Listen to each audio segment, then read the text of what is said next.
Now, when we talk about products that restore caries, too often than not, we jump towards the use of amalgam or composite.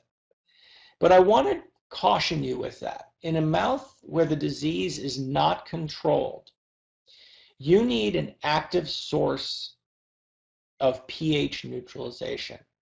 And what you need to recognize that any product that releases fluoride not only helps to strengthen tooth structure, but fluoride is a very good acid buffer. So when I look at a patient with a high caries rate, where the disease is not being managed appropriately by themselves and their habits, the first thing I look at is using a glass ionomer. Now this happens to be Voco's IonoStar line of glass ionomers. My favorite is a product called IonoStar Plus. IonoStar Plus is a fast-setting glass ionomer. It's not a resin-modified glass ionomer, it's a pure glass ionomer. With that, you get high fluoride release.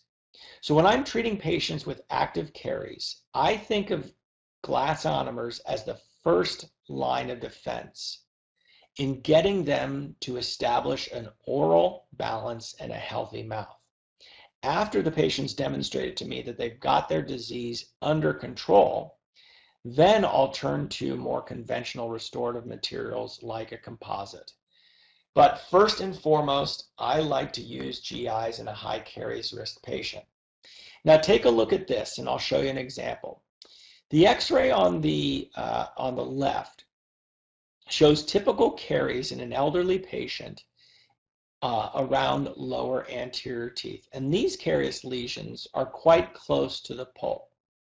In this individual with poor oral hygiene, low salivary output, and an acidic environment, the first thing I turn to is a glass ionomer. When you look at the radiograph to the right, this patient has been restored first with composite. And that arrow that's pointing to the composite clearly shows caries under that composite. Now let's assume that the practitioner who placed this composite did so and excavated the caries. But because this disease is not under control and this patient has not got balanced oral environment, the disease progresses.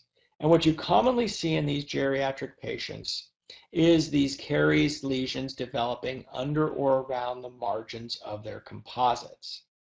What you'll notice here on the tooth that I used, IonoStar Plus, this patient came in and had a similar carious lesion on the mesial of this tooth.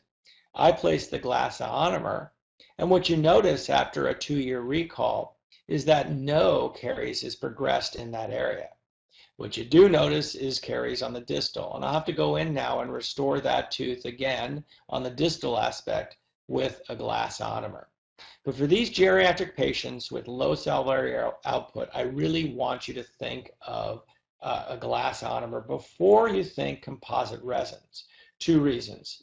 Number 1, glass ionomers do well in an acidic environment. And number 2, glass ionomers release fluoride. And remember, fluoride does 2 things. It helps strengthen tooth structure, but it's a very effective buffer. And that's important to recognize. IonoStar Molar and Plus are only different in setting time. They're both true glass ionomers. So for your patients with high caries rates, I want you to think glass ionomer first, composite second. And these can be used in all sorts of clinical situations. I favor the IonoStar Plus over the Molar only because the Molar is a slower setting material. And with glass ionomers, I don't find that I need a slow set material. So I generally default to IonoStar Plus for my glass ionomer restorations.